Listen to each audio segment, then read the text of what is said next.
क्योंकि ये मामला अब सामने आ गया है, तो मैं ज़रा आगाज़ डॉक्टर साहब आपसे ही करूँगा। ये वीडियो आ गई, वज़ीर-ए-आज़म का ट्वीट भी आ गया, क्या ये बात आउट ऑफ प्लेस नहीं है कि सवाल करना कि क्या वज़ीर-ए-आज़म के पास ये शवाहिद पहले थे? क्योंकि वो बड़े कॉन्फिडेंस से 2018 में भी कह रहे थे कि हमने पूरी तहकीक कर ली है, उसी की बिना के ऊपर 20 लोगों को निकाला है। ये वीडियो आज रिलीज की गई है, इस पर बहुत से ऐसे सवालात हैं जो कि ऑपोजिशन भी कर रही है कि इसकी टाइमिंग खराब है, टाइमिंग गलत है, ये अपना केस फर्दर इंटेंसिफाई करने के लिए हुकूमत ने ये वीडियो रिलीज करवाई है। बिस्मिल्लाहिर्रहमानिर्रहीम। सबसे पहले तो मैं आपका शुक्रिया अदा करती हूँ, लेकिन सबसे आज जो हार्ट इशू जिसकी तरफ आप निशानदेही कर रहे हैं जी, वो पार्लियामेंट्री लीडरशिप का जो एक ऐसा चेहरा जो आवाम कभी नहीं देखना चाहेंगे, और वो कभी भी नहीं ये तवक्को करते कि जो उनके वोटों से मुंतहिब हों वो उनके वोटों का सौदा करें और इस तरह से अपनी वोटों को फरोख्त करके मंडियां लगा के अपने उस नज़रिए से रूगर्दानी करें। लेकिन ये हुआ और आपकी कैमरे की आंख ने देखा, और ultimately prime minister of Pakistan ने वज़ीर आज़म बनने से पहले अपनी जमात के अंदर इस अमल को इंश्योर किया, और अल्टीमेटली ये खुद एहतसाबी का जो एक अमल पाकिस्तान तहरीक इंसाफ ने शुरू किया है, ये एक नया ट्रेंड है मुनीब। इससे पहले कभी ये नहीं हुआ कि लोग कंप्रोमाइज़ किया करते थे, अपने पार्लियामेंटेरियंस की कोताहियों को, गलतियों को छुपाया करते थे, और छोटे अपने पॉलिटिकल इंटरेस्ट के लिए वो नज़रअंदाज करते थे उन मेगा और मेजर जो नेशनल इंटरेस्ट हैं या पॉलिटिकल इंटरेस्ट हैं। वज़ीर आज़म इमरान खान का और PTI का ये क्रेडिट है कि उन्होंने तमाम तर नताइज की परवाह किए बगैर जिसने जो गलत किया वो अगर आपकी सफ में है या आपकी सफ से बाहर है, उनके अंदर इतनी जुर्रत है अखलाकी और इतनी ताकत है यानी ईमान की कि वो उन्होंने अल्लाह की ज़ात पे भरोसा करते हुए उन अफराद के ख़िलाफ़ ना सिर्फ कार्रवाइयाँ की बल्कि उनको बेनकाब भी किया। अब आपका ये सवाल कि ये वीडियो क्या अभी आई है या इससे पहले भी मौजूद थी, देखिए कुछ ऐसी चीज़ें थी कि जो उनके हवाले से स्टोरीज़ थी, इंफॉर्मेशंस थी, और उसके साथ जुड़े कुछ तल्ख़ हक़ाइक़ थे, लेकिन एक प्रॉपर वीडियो के ऊपर इस तरह से मैं नहीं समझती कि पैसे बटोरने का जो अमल था वो इस हद तक इफेक्टिवली दस्तयाब था कि जिसको प्राइम मिनिस्टर डॉक्टर साहब कथा वज़ीर-ए-आज़म एक जलसे में कह चुके हैं कि मैंने नोट गिनते हुए लोगों को खुद देखा है वीडियो के अंदर। ये तो वो एक जलसे के अंदर भी कह चुके हैं, 2018 में ये बात कह चुके हैं। इंटरव्यू के अंदर जो कहा वो मैंने आपको सुना दिया। सवाल यही है कि वज़ीर-ए-आज़म को अगर पता था कि ये लोग मौजूद हैं और इस सारे काले धंधे के अंदर उन्होंने सब कॉन्ट्रीब्यूट किया है, तो एक ऐसा शख्स जो कि गदला है इस पूरे निज़ाम के अंदर, इस पूरे ट्रांजैक्शन के अंदर, उसको खैबर पख्तूनख्वा का वज़ीर कानून कैसे बनने दिया गया, ये सवाल किया जा रहा है। डॉक्टर साहब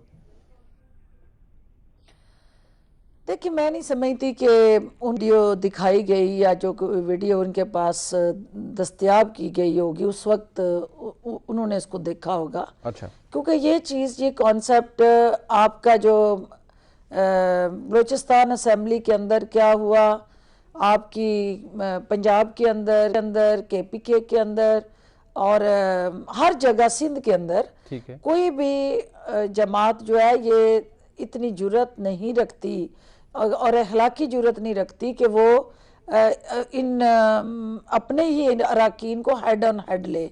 देखिए, ये इससे पहले भी होता रहा है और ये पहली दफ़ा नहीं हुआ।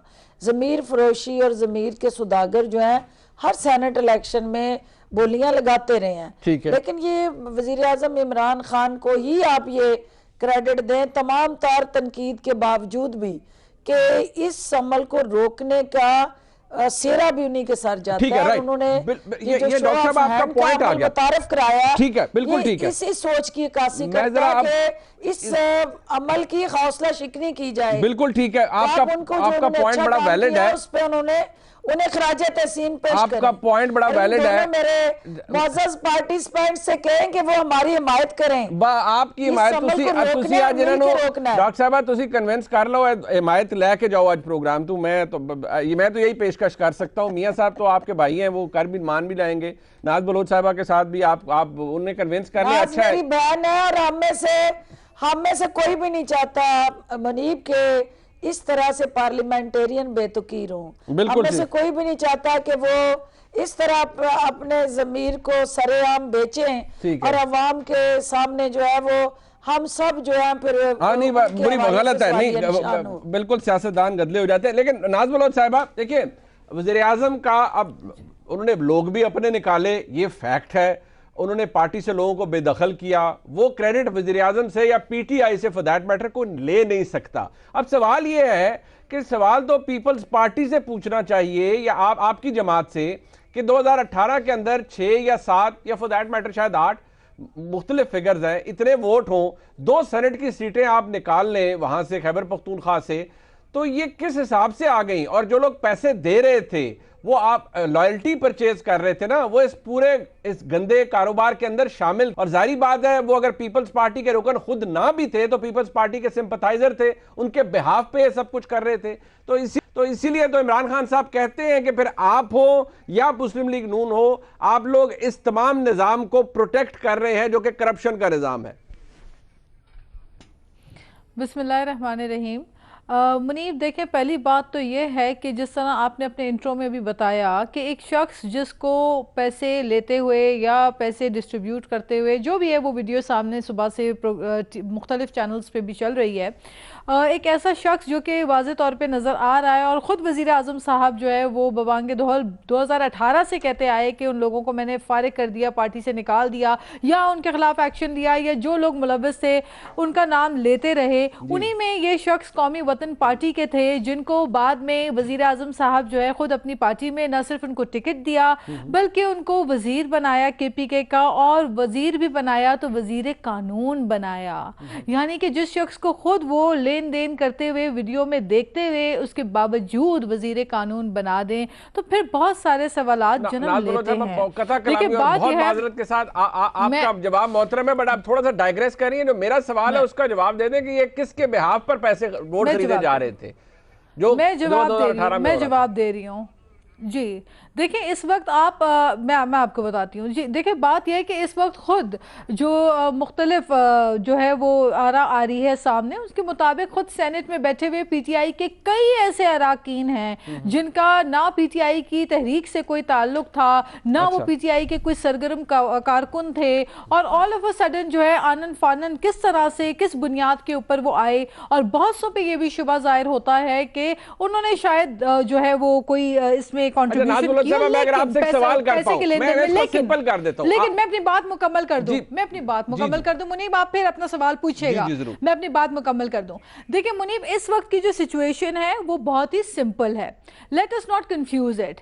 बात यह है कि एक तरफ हुकूमत 50 करोड़ रुपया अपने MNA तरक्याती फंड की मद में देती है एंड सेनेट के इलेक्शन से कुछ माह कबल, जो कि वही पॉलिटिकल पार्टी कहा करती थी कि तरक्याती फंड, जी बिल्कुल ये कहा करते थे कि तरक्याती फंड जो है ये करप्शन की और ये लोगों को अपनी तरफ रागिब करने की जो है ये एक तरीक़ाकार हरबा इस्तेमाल किया जाता है। आज उन्होंने खुद यही हरकत कर ली कि खुद 50 करोड़ के तरक्याती फंड का ऐलान कर दिया। आपका बिल्कुल उस पर मैं बात करूंगा, मेरी सिर्फ गुजारिश सुन ले। देखिए मैं दोबारा इसको और आसान कर देता हूं।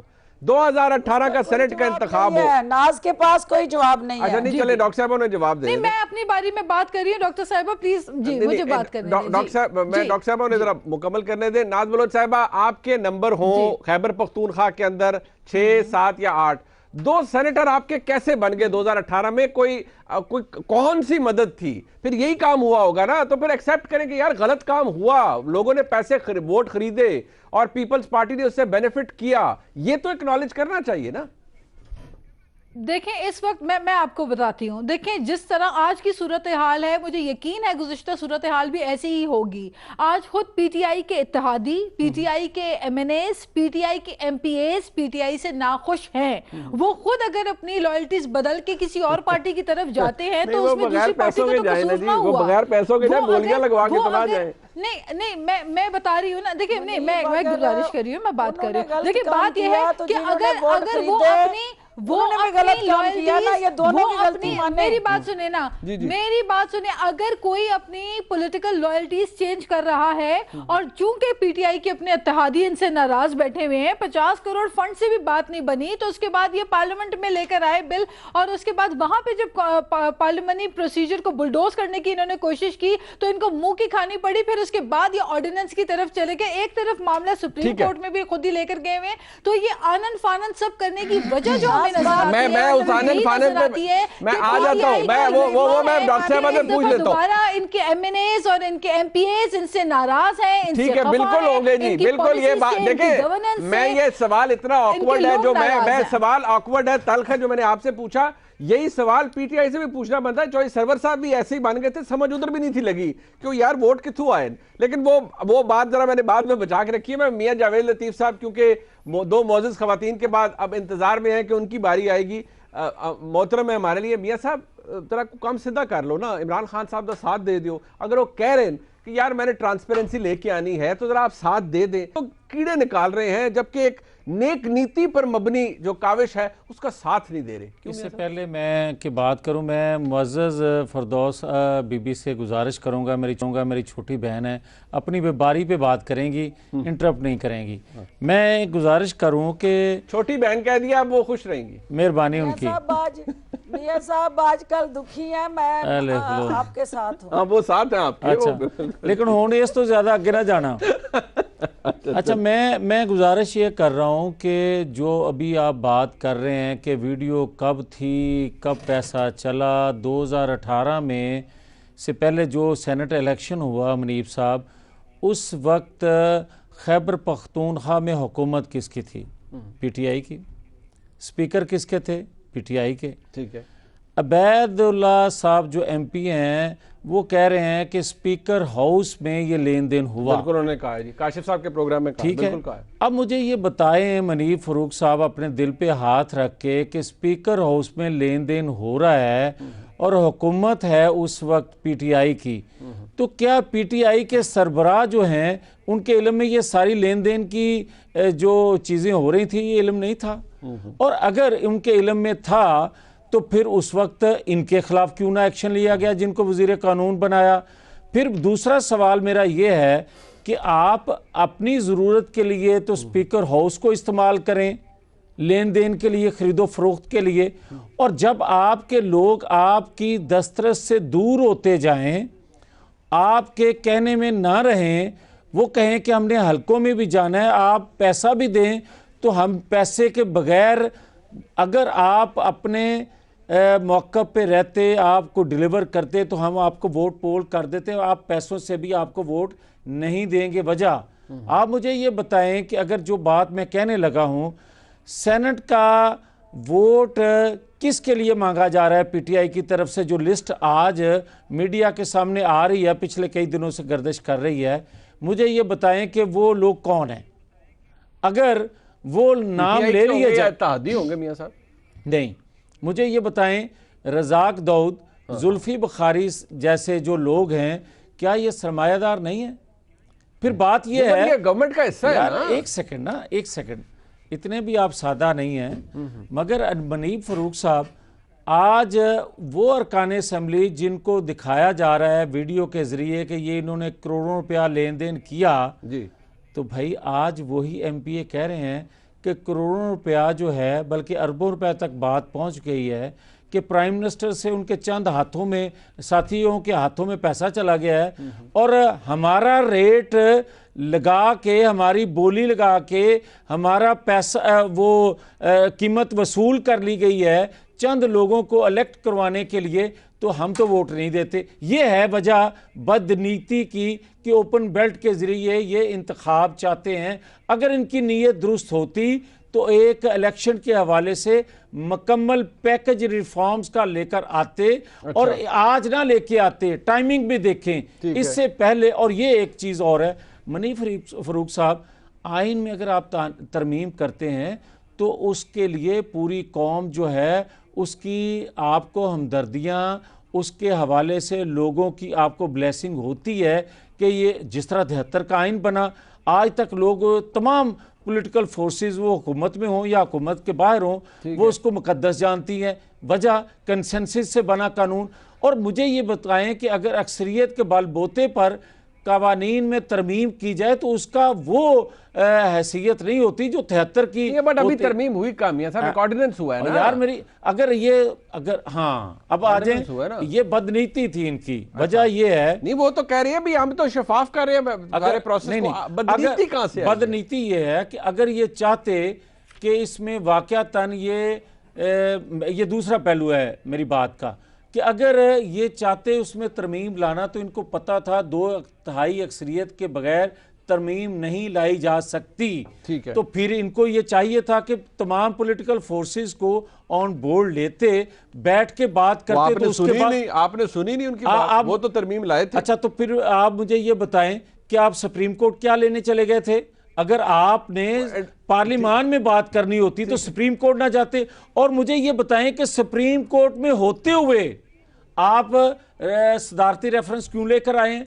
आप सुप्रीम कोर्ट को भी आजाद हैसियत में नहीं देखना चाहते? आप उस पर भी ये चाहते हैं कि बाकी इदारों की तरह उस पर भी आपका कंट्रोल हो जाए? ये नहीं होता।